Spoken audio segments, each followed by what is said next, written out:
নিজের সন্তানকে চিনতে পারছো না আম্মা? না না, উনি আপনার ছেলে না। হ্যালো বন্ধুরা, আসসালামু আলাইকুম। আশা করি আপনারা প্রত্যেকে সবাই অনেক বেশি ভালো আছেন। তো বন্ধুগণ, খালি কলসি বাজে বেশি, আর এই খালি কলসি হলো রোজা। রোজা মূলত চৌধুরী বাড়ির মেয়েই নয়, তার কপালে চৌধুরী বাড়ির সম্পত্তি নেই। আর ব্যবহার বংশের পরিচয়। রোজার ব্যবহারই বলে দেয় যে রোজা চৌধুরী বাড়ির কেউ নয়। চৌধুরী ম্যাডামের ভাই রোজাকে পালক এনেছিল। চৌধুরী বাড়ির সকল সম্পত্তি চৌধুরী বাড়ির একমাত্র ছেলেকে লিখে দিয়েছে।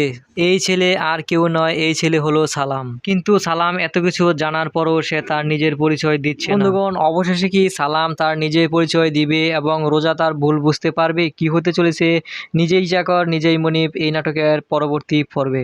বন্ধুগণ, আপনারা হয়তো ইতিমধ্যে নিজে চাকর নিজে মনিব এই নাটকের 2 নম্বর পর্বটি দেখে ফেলেছেন। আশা করা যায় এই নাটকের 2 নম্বর পর্বটি আপনারা অনেক বেশি উপভোগ করেছেন, তাই অধীর আগ্রহে বসে আছেন এই নাটকের 3য় নম্বর পর্বটি দেখার জন্য। বন্ধুগণ, আজকের এই ভিডিওতে আপনাদেরকে জানিয়ে দেওয়া হবে কবে আসতে চলেছে নিজে চাকর নিজেই মনিব এই নাটকের 3 নম্বর পর্বটি। বন্ধুগণ, তার পূর্বে আপনাদের কাছে ছোট্ট একটি রিকোয়েস্ট, আপনারা যদি আমাদের চ্যানেলে নতুন দর্শক হয়ে থাকেন তাহলে অবশ্যই আমাদের চ্যানেলটিকে সাবস্ক্রাইব করবেন, কারণ আমরা প্রতিনিয়ত এই সকল নাটকের আপডেট আপনাদের মাঝে দিয়ে আসি। আর বন্ধুরা, আপনারা কে কোথায় কোন দেশ হতে ভালোবেসে আমাদের ভিডিওগুলো দেখছেন তা অবশ্যই কমেন্টে লিখে জানাতে পারেন। বন্ধুগণ, রোজা মূলত একজন গরিব লোকের সন্তান এবং তার আসল বাবা খুবই দুষ্ট প্রকৃতির লোক।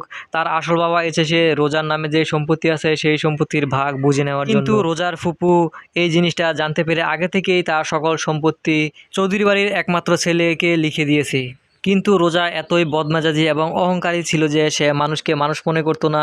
সে দেখাতো যে সে মূলত ওই চৌধুরী বাড়ির মেয়ে, আসলে সে কোনো চৌধুরী বাড়ির মেয়ে নয়। চেয়ারম্যান এবং চেয়ারম্যানের ছেলে এতদিন রোজাকে পটিয়ে চেয়েছিল তাদের সম্পত্তি দখল করার জন্য, কিন্তু যখন তারা জানতে পারে যে রোজা আসলে চৌধুরী বাড়ির কেউ নয়, তার কপালে কিছুই নেই, তাই তারা রোজার সাথে খারাপ ব্যবহার করা শুরু করে দিয়েছে এবং চৌধুরী ম্যাডামকে জোর দিয়ে তার সম্পত্তি বিক্রি করার জন্য বলছে এবং সেই সম্পত্তি তারা কিনে নেবে। অন্যদিকে আবার রোজার আসল বাবা এসেছে রোজাকে নেওয়ার জন্য, কিন্তু রোজা কোনোতে তার বাবার কাছে যাবে না। কিন্তু সালাম তাকে কথা দিয়েছে যে সে যতদিন থাকবে সে কোনো সময় তাকে তার বাবাকে নিয়ে যেতে দিবে না। অন্যদিকে আবার চেয়ারম্যান একজন লোককে ভাড়া করে চৌধুরী ম্যাডামের ছেলে হিসেবে চালিয়ে দেওয়ার জন্য চেষ্টা করছে, যাতে করে সে সমস্ত সম্পত্তি চেয়ারম্যান নিতে পারে। তো বন্ধুগণ, অবশেষে সালাম কি তার নিজের পরিচয় দিবে?